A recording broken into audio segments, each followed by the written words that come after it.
This channel does not promote any violent, harmful, or illegal activities. All content provided by this channel is meant for an educational purpose only.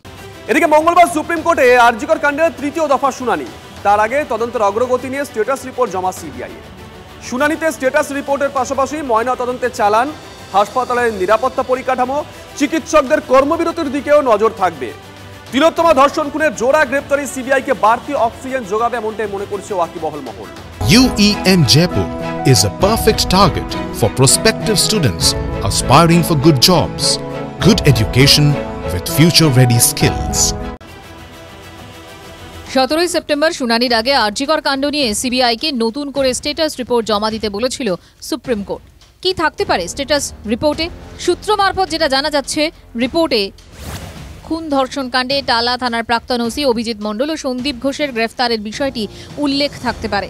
বলা হতে পারে দুজন বৃহত্তর ষড়যন্ত্রে যুক্ত বলে সন্দেহ। তিলোত্তমা ধর্ষণ ও খুনে প্রমাণ লোপাটের আশঙ্কার কথাও বলা থাকতে পারে। এছাড়াও উল্লেখ থাকতে পারে ইচ্ছাকৃতভাবে তদন্ত শুরু করতে দেরি করায় গুরুত্বপূর্ণ প্রমাণ লোপাট হয়েছে। ধৃত সঞ্জয় অপরাধ করেছে জানার পরও তার পোশাক উদ্ধার করতে দুদিন দেরি করেন ওসি। তিলোত্তমার পরিবার দ্বিতীয় ময়নাতদন্তের জন্য দাবি জানালেও পুলিশ তা করতে দেয়নি। ধৃত সঞ্জয় নার্কো টেস্টে রাজি হয়নি। অসৎ উদ্দেশ্য নিয়ে তদন্ত শুরু করা, যাতে মামলার সমস্ত গুরুত্বপূর্ণ প্রমাণ নষ্ট হয়ে যায়, সেইভাবে কাজ করেছে পুলিশ, তেমন অভিযোগও করা যায়। অর্থাৎ পরতে পরতে পুলিশের যে কাজের ক্ষেত্রে গাফিলতি বা কাজের ক্ষেত্রে ভুল ত্রুটি, তার মধ্যে সিবিআই খুঁজে পাচ্ছে ষড়যন্ত্র, এবং সেই ষড়যন্ত্র বৃহত্তর ষড়যন্ত্রের সঙ্গে সন্দীপ ঘোষ এবং অন্যদিকে অভিজিৎ মণ্ডল যুক্ত, সেই রিপোর্ট আদালতে জমা দিয়েছে কেন্দ্রীয় তদন্তকারী সংস্থা। আরজিকর কাণ্ডে তথ্য প্রমাণ লোপাট হয়েছে, তদন্ত প্রভাবিত করার চেষ্টা হয়েছে। প্রথম দিন থেকে এই দাবি করে আসছেন তিলোত্তমার মা, বাবা এবং জুনিয়র চিকিৎসকরা। সুপ্রিম কোর্টের রিপোর্ট সেই তত্ত্বেই শিলমোহর দিল বলে মনে করা হচ্ছে। সুপ্রিম কোর্টের উপর আমাদের 100% ভরসা আছে এবং সিবিআইয়ের উপরও ভরসা আছে। আশা করছি আমরা একটা ন্যায় বিচার পাবো। রক্ষক কি ভক্ষক, যেখানে আমরা প্রথমে বিপদে পড়লে পুলিশের কাছেই যাব, গেছিলাম কিন্তু কোনো সমাধান পাইনি। এই জন্যই আমরা বাধ্য হয়ে হাইকোর্টে মামলা করে। সিবিআই এর স্ট্যাটাস রিপোর্টের পাশাপাশি আরও 2-3টি বিষয়ে নজরে থাকবে সুপ্রিম কোর্টের। তার মধ্যে অন্যতম তিলোত্তমার সুরত হালের চালান কোথায়, এই প্রশ্নে গত দিনের শুনানি বারবার সরগরম হয়ে উঠেছিল। সিবিআই এর তরফ থেকে বলা হয়েছে পোস্টমর্টেমের সঙ্গে তথ্য প্রমাণের উল্লেখ সম্বলিত যে চালান থাকার কথা, সেই চালান তাদের হাতে নেই। রাজ্য সরকারের তরফে কপিল সিবাল এই চালান কোথায় সে বিষয়েও তিনি কোনো জবাব দিতে পারেননি। ফলত সবথেকে গুরুত্বপূর্ণ প্রশ্ন, রাজ্য সরকার তারা জবাব দিতে পারবেন কিনা বা এই চালানের হদিশ দিতে পারবেন কিনা। তার কারণ সুপ্রিম কোর্ট স্পষ্ট জানিয়ে দিয়েছে, চালান যদি না পাওয়া যায় তাহলে যাবতীয় দায়ভার থাকবে রাজ্য সরকারের উপরে। এর পাশাপাশি চিকিৎসকদের কাজে যোগ দেওয়ার আগে প্রত্যেক হাসপাতালে নিরাপত্তা পরিকাঠামো নিয়ে কি পদক্ষেপ করা হয়েছে তা নিয়ে স্ট্যাটাস রিপোর্ট জমা দিতে হবে রাজ্যকে। যদি নিরাপত্তা সুনিশ্চিত না হয় তাহলে সেটাকে হাতিয়ার করতে পারেন আন্দোলনরত জুনিয়র চিকিৎসকরা। তাদের বক্তব্য জোরদারভাবে তুলে ধরতে ইতিমধ্যে আইনজীবী বদল করা হয়েছে। গীতা লুথারার পরিবর্তে মঙ্গলবার জুনিয়র চিকিৎসকদের হয়ে সওয়াল করবেন আইনজীবী ইন্দিরা জয় সিং। অন্যদিকে চিকিৎসকদের কর্মবিরতি তুলতে মুখ্যমন্ত্রী যে সচেষ্ট, বৈঠকের প্রসঙ্গ টেনে রাজ্যের তরফে সেই বিষয়টি উল্লেখ করা হতে পারে বলে মনে করা হচ্ছে। সব মিলিয়ে সিবিআই তদন্তের পাশাপাশি রাজ্যবাসীর নজর থাকছে সুপ্রিম শুনানির দিকে। সুদেব ও সিপিএস নাথের সঙ্গে সুজয় জ্যোতির্ময় রিপোর্ট, TV9 বাংলা। এদিকে আরজিকর কাণ্ডে একেবারে প্রথম থেকেই আতশ কাচের নিচে পুলিশের ভূমিকা।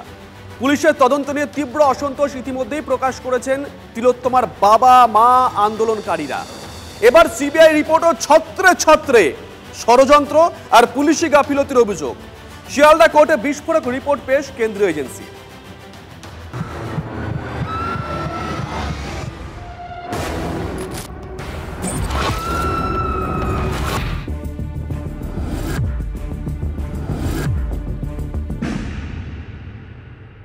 তিলোত্তমার এই মর্মান্তিক পরিণতির পর তার পরিবার এবং আন্দোলনরত জুনিয়র ডাক্তাররা অভিযোগ করেছিলেন যে এই ঘটনায় প্রমাণ লোপাট হয়েছে এবং তদন্তকে প্রভাবিত করার চেষ্টা করা হয়েছে।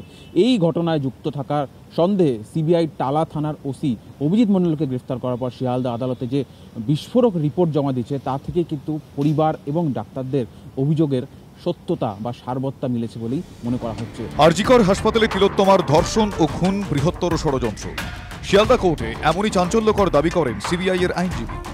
আদালতে লিখিতভাবে রিপোর্ট জমা দেয় CBI.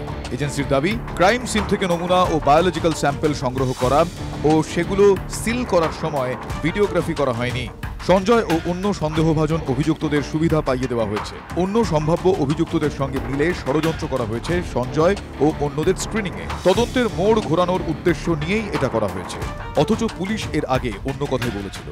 DC central Indira Mukhopadhyay বলেছিলেন, ঘটনার দিন বেলা 12:25 থেকেই ভিডিওগ্রাফি, ফটোগ্রাফি শুরু হয়ে যায়। যে কোনো কেসে কিন্তু আমাদের ফটোগ্রাফি আর ভিডিওগ্রাফি একটা বড় পর্ব। আমাদের কিন্তু 12:25 ভিডিওগ্রাফি আর ফটোগ্রাফি শুরু হয়েছে। এটা কিন্তু ধাপে ধাপে হয়েছে।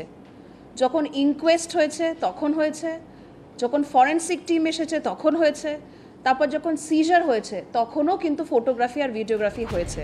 তিলোত্তমা ধর্ষণ খুনে মামলা রুজু করার সময়ও গভীর ষড়যন্ত্র হয়েছে বলে শিয়ালদা আদালতে লিখিতভাবে জানিয়েছে সিবিআই। এজেন্সির দাবি, প্রথম জেনারেল ডায়েরিতে হাসপাতাল কর্তৃপক্ষের সঙ্গে ষড়যন্ত্র করে ইচ্ছাকৃতভাবে ভুল তথ্য দেওয়া হয়। লেখা হয়েছিল, চেস্ট মেডিসিন বিভাগের সেমিনার রুমে পিজি ট্রেনি ডাক্তার সংজ্ঞাহীন অবস্থায় পড়ে রয়েছেন। যদিও বাস্তব হলো ততক্ষণে ডাক্তাররা পরীক্ষা করে দেখেছেন ছাত্রী মারা গিয়েছেন। ধৃত সঞ্জয়ই অপরাধ করেছে জানার পরেও তার পোশাক উদ্ধারে অকারণ 2 দিন দেরি করেছেন ওসি। অসৎ উদ্দেশ্য নিয়েই তদন্ত শুরু করা হয়েছে যাতে এই মামলার গুরুত্বপূর্ণ তথ্য প্রমাণ নষ্ট হয়। সিবিআই এর দাবি, তিলোত্তমার মৃত্যুতে অসৎ উদ্দেশ্য নিয়েই তদন্ত শুরু হয়েছিল। প্রথম থেকেই বলেছি ক্রাইম সিন পাল্টানোই হয়েছে, ওখানে ঘটেইনি কিছু, দেখলেই বোঝা যাচ্ছে পুরো সাজিয়ে গুজিয়ে। কার ভূমিকা ছিল জানি না, পুরো সিস্টেমের ভূমিকা ছিল, পুরো প্রশাসন, তারপর স্বাস্থ্য দপ্তর, কলেজ কর্তৃপক্ষ, সবার ভূমিকা ছিল ওখানে। কিন্তু 14ই আগস্ট প্রথম রাত দখলের দিন আরজি করে গিয়ে সিপি বিনীত গোয়েল কি বলেছিলেন শুনুন। We have not done anything wrong. I'm telling you from my core of my heart, from every member of the team, that we have not tried to save anyone. CBI can prove any of my men have tried to save anyone. We are responsible, evidence destruction, anything.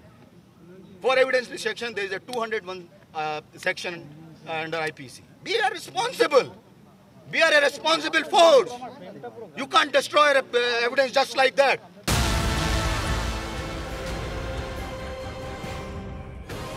পরতে পুলিশের যে কাজের ক্ষেত্রে গাফিলতি বা কাজের ক্ষেত্রে ভুল ত্রুটি, তার মধ্যে সিবিআই খুঁজে পাচ্ছে ষড়যন্ত্র, এবং সেই ষড়যন্ত্র বৃহত্তর ষড়যন্ত্রের সঙ্গে সন্দীপ ঘোষ এবং অন্যদিকে অভিজিৎ মণ্ডল যুক্ত, সেই রিপোর্ট আদালতে জমা দিয়েছে কেন্দ্রীয় তদন্তকারী সংস্থা। ক্যামেরা সুদেবের সঙ্গে সুজয়, TV9 বাংলা, কলকাতা।